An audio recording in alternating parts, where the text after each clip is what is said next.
बहुत समय पहले की बात है। एक व्यापारी था जिसकी एकमात्र संतान उसका पुत्र भूषण था। जब भूषण जवान हुआ तो अचानक उसके पिता का देहांत हो गया। पिता के गुजरने के बाद भूषण अपने पिता की सारी संपत्ति का अकेला मालिक बन गया। लेकिन समय ने करवट ली और पिता की संपत्ति पाते ही भूषण ने पैसा पानी की तरह बहाना शुरू कर दिया। वो रोजाना अपने स्वार्थ दोस्तों से घिरा रहता। उसके दोस्तों ने भूषण की संपत्ति का जमकर फायदा उठाया और अलग अलग बहाने बनाकर उससे खूब धन ठा। धीरे धीरे भूषण की सारी संपत्ति खत्म हो गई। अब भूषण के पास कुछ भी नहीं बचा था। उसकी माँ ने उसे कई बार समझाया, बेटा ये सारे दोस्त स्वार्थी हैं। जब तक तुम्हारे पास धन है तब तक ये तुम्हारे साथ रहेंगे, इसके बाद ये तुम्हें पूछेंगे तक नहीं। लेकिन भूषण पर माँ की बातों का कोई असर नहीं हुआ। वो उनकी बातें एक कान से सुनकर दूसरे से निकाल देता। आखिरकार जब भूषण पूरी तरह से कंगाल हो गया और उसकी जमीन जायदाद भी चली गई तो उसके मतलबी दोस्त ऐसे गायब हो गए जैसे गधे के सिर से सींग। अब भूषण को अपनी गलती का एहसास हुआ। उसे अपनी संपत्ति खोने का उतना दुख नहीं था जितना दोस्तों की धोखेबाजी का। भूषण की माँ ने उसे दुखी देखा तो उसे समझाया, बेटा दुखी होने से अब कुछ हासिल नहीं होगा। जो होना था वो हो चुका। अगर तुमने मेरी बात मानी होती तो ये दिन नहीं देखना पड़ता। लेकिन अभी भी देर नहीं हुई है। तुम चिंता मत करो, मेरे पास कुछ जेवर हैं, तुम उन्हें बेचकर कोई काम धंधा शुरू करो। लेकिन खबरदार, अब अगर तुमने किसी मतलबी इंसान को अपना दोस्त बनाया। भूषण के पास अब कोई और चारा नहीं बचा था। उसने अपनी माँ की बात मान ली और उनके दिए गए जेवर बेचकर अपना कारोबार शुरू कर दिया। कुछ ही में उसका कारोबार बहुत अच्छा चलने लगा। लेकिन अपने पुराने दोस्तों से मिलने की आदत के कारण भूषण बेचैन रहने लगा।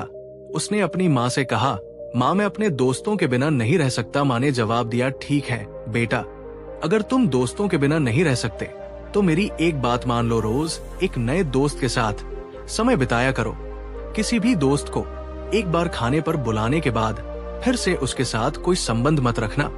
उसे दोबारा ना अपने घर बुलाना और ना ही उसके साथ कोई वास्ता रखना। भूषण ने सोचा कि गांव के दोस्तों के साथ ऐसा करना संभव नहीं होगा क्योंकि वे उसे अच्छी तरह जानते हैं। उसने ये तय किया कि वो कस्बे में आने वाले नए मुसाफिरों को अपना दोस्त बनाएगा। उसने सोचा, मैं हर रोज पुल पर जाकर किसी मुसाफिर को ढूंढूं, उसे अपने घर ले आऊंगा, उसे खाना खिलाऊंगा, बातें करूंगा और सुबह उसे विकर दूंगा। अब भूषण शाम के समय गांव के बाहर बने पुल पर बैठने लगा। जो भी मुसाफिर वहां से गुजरता भूषण उसे अपने घर ले आता, उसे खाना खिलाता, घर में सुलाता और सुबह होते ही विदा कर देता। इस तरह से भूषण को रोज एक नया दोस्त मिल जाता। भूषण इस बदलाव से बेहद खुश था। अब उसका मन भी लगा रहता था और साथ ही मतलबी दोस्तों से उसका पीछा भी छूट गया था।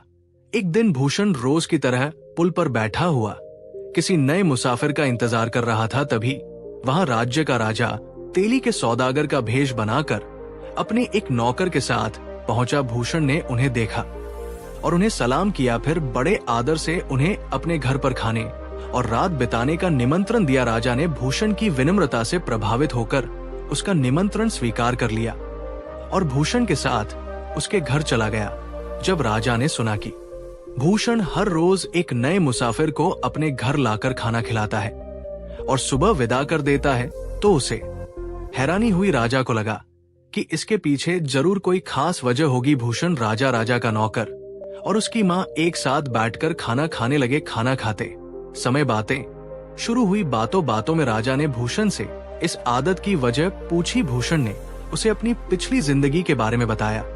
उसने अपने धोखेबाज दोस्तों की कहानी सुनाई और ये भी बताया कि उसकी माँ ने उसे कैसे सही रास्ते पर चलने की नसीहत दी थी।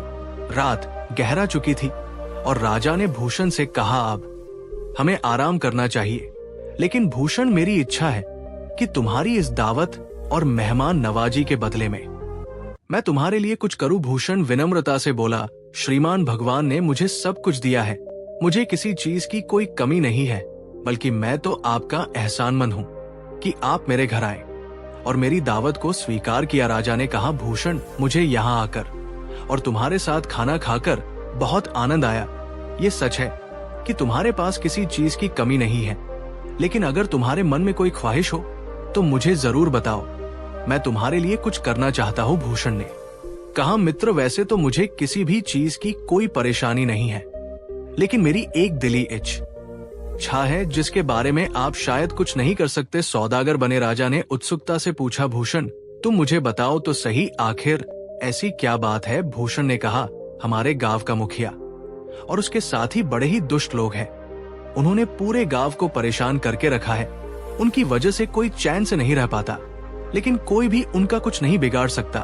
अगर भगवान मुझे एक दिन के लिए राजा बना दे तो मैं उसे ऐसी सजा दूंगा कि उसकी 7 पीढ़ियां याद रखेंगी। भूषण की बात सुनकर राजा मुस्कुराने लगा और बोला, भगवान करें कि तुम्हारी ये इच्छा पूरी हो। मन ही मन राजा ने तय किया कि वो भूषण को एक दिन का राजा जरूर बनाएगा। इसके बाद राजा ने भूषण से नजर बचाकर बेहोशी की दवा पास में रखे दूध के गिलास में मिला दी। फिर उसने गिलास भूषण को पकड़ा हुए कहा, लो भाई भूषण, तुम भी अपना दूध पी लो, हमने तो अपना पी लिया है, अब हम सोने जा रहे हैं। भूषण ने बिना कुछ शक किए दूध पी लिया और तुरंत बेहोश हो गया। राजा ने अपने नौकर को आदेश दिया, इसे उठाकर जल्दी से महल ले जाओ। नौकर ने तुरंत आदेश का पालन किया और भूषण को महल पहुंचा दिया। महल में पहुंचने के बाद राजा ने अपने बाकी नौकरों को बुलाया और कहा, इस आदमी के कपड़े उतारकर इसे राजा की पोशाक पहनाई जाए, इसे राजा के बिस्तर पर लेटा दिया जाए और कल शाम तक इसे राजा समझकर पूरा सम्मान दिया जाए। इसके बाद राजा ने अपने मंत्री को बुलाकर आदेश दिया, कल ये आदमी मेरी जगह दरबार में बैठेगा। इसके दिए गए हर हुक्म को ऐसे मानो जैसे वो मेरे हुक्म हो। सारे काम रोज की तरह किए जाए। अब राजा ने ये आदेश देकर महल में ऐसी जगह छिपकर बैठने का फैसला किया जहां से वो भूषण की हर गतिविधि पर नजर रख सके। भूषण को शाही पोशाक पहनाकर राजा के बिस्तर पर सुला दिया गया। सुबह हुई तो एक दासी ने उसे जगाते हुए कहा, महाराज सुबह हो गई है। भूषण ने जब आंखें खोली तो वो हक्का बक्का रह गया। वो हैरानी से सोचने लगा कि उसे जगाने कौन आया है। कभी वो खुद को देखता, कभी उस सुंदर दासी को, और कभी महल की भव्यता को निहारता। उसे ऐसा लगने लगा मानो वो कोई सपना देख रहा हो। वो फिर से आंखें बंद करके लेट गया और सोचने लगा कि रात को तेल के सौदागर से बातचीत के दौरान राजा का जिक्र हुआ था। शायद वही बात उसके सपने में आ गई। जब उसने सोने के लिए दोबारा आंखें बंद की तो दासी ने उसे फिर से जगाया और कहा, राजा साहब जल्दी उठिए। ये सुनकर भूषण हड़बड़ा कर उठ बैठा और सोचने लगा, क्या सचमुच भगवान ने मुझे राजा बना दिया है। इसी बीच एक लंबा चौड़ा आदमी वहां आया और विनम्रता से बोला, महाराज आप ठीक तो है, जल्दी कीजिए, दरबार का समय हो रहा है, सारे दरबारी आपका इंतजार कर रहे हैं। भूषण अब और भी चकित हो चुका था। वो उस आदमी से बोला, तुम किससे बात कर रहे हो। उस व्यक्ति ने सिर झुकाकर कहा, आपसे। महाराज भूषण ने जवाब दिया, देखो भाई, तुम्हें कोई गलत फहमी हुई है, मैं कोई राजा नहीं हूँ। उस व्यक्ति ने बड़ी नम्रता से कहा, महाराज ये कैसे हो सकता है कि मैं आपका गुलाम आपको भूल जाऊं। लगता है आपने कोई बुरा सपना देखा है। मैं आपका गुलाम भला आपको कैसे भूल सकता हूँ। भूषण ने पास ही खड़ी दासी से पूछा, तुम बताओ मैं कौन हूँ। दासी ने सिर झुकाकर उत्तर दिया, आप हमारे महाराज हैं। ये सुनकर भूषण की समझ में कुछ भी नहीं आ रहा था। वो सोचने लगा कि उसके साथ आखिर ये सब क्या हो रहा है। कल तक वो एक साधारण इंसान था और आज अचानक राजा कैसे बन गया। तभी पास खड़ा व्यक्ति फिर से बोला, महाराज जल्दी चलिए, दरबार में फरियादी आपकी राह दे रहे हैं। भूषण अन्य भाव से उठकर महल में चलने लगा। जहां जहां से वो गुजरता हर कोई उसे सलाम करता। इस तरह घूमता हुआ वो दरबार में पहुंचा और अपनी जगह जाकर बैठ गया। दरबार शुरू होते ही मंत्री ने फरियादियों को बुलाना शुरू किया, लेकिन सबसे पहले भूषण ने ये हुक्म दिया, नगर के कोतवाल को मेरे सामने पेश किया जाए। कोतवाल तुरंत दरबार में हाजिर हो गया। भूषण ने अपने गांव का नाम बताते हुए कहा, वहां के मुखिया और उसके साथियों का मुंह काला करके उन्हें देश निकाला दिया जाए। उन्हें ये भी बताया जाए कि ये सजा उन्हें इसलिए मिल रही है क्योंकि वे पूरे गांव को परेशान करते थे। भूषण के इस आदेश पर तुरंत अमल किया गया। इसके बाद भूषण ने दूसरा आदेश दिया, उस गांव में भूषण नाम का एक लड़का रहता है। उसकी मां को 1000 सोने की मुद्राएं पहुंचाई जाए। ये काम भी तुरंत पूरा कर दिया गया। दरबार की कार्यवाही समाप्त होने के बाद भूषण को खाना खाने के लिए ले जाया गया। वहां अनगिनत प्रकार के पकवान सजे हुए थे। भूषण ने ऐसे पकवान अपनी पूरी जिंदगी में कभी नहीं देखे थे। वो अविश्वास से चारों ओर देखता रहा और फिर खाना खाने बैठ गया। भरपेट खाना खाने के बाद भूषण को एक दूसरे कमरे में ले जाया गया, जो पहले कमरे से भी ज्यादा सुंदर था। ये कमरा देखकर भूषण आश्चर्यचकित रह गया। तभी एक सुंदर लड़की वहां आई और उसके सामने नृत्य करने लगी। इतना अद्भुत और मनमोहक नृत्य देखकर भूषण मंत्र मुग्ध हो गया। नृत्य के दौरान एक दासी उसके पास आई और उसे शरबत पेश किया, जिसमें बेहोशी की दवा मिली हुई थी। भूषण ने जैसे ही वो शरबत पिया, उसे गहरी नींद ने जकड़ लिया। राजा ने तुरंत आदेश दिया कि भूषण के शाही कपड़े उतारकर उसे उसके पुराने कपड़े पहना दिए जाएं और उसे उसके घर वापस भेज दिया जाए। जब सुबह हुई और भूषण की आंख खुली तो उसने खुद को अपने पुराने घर में पाया। वो चौंक उठा और खूब आंखें मलक इधर उधर देखने लगा। उसे कुछ समझ में नहीं आ रहा था। वो दासियां उसकी आवाज सुनकर उसकी मां दौड़ी दौड़ी वहां आई और बोली, क्या हुआ बेटा, तुम कैसी अजीब अजीब बातें कर रहे हो?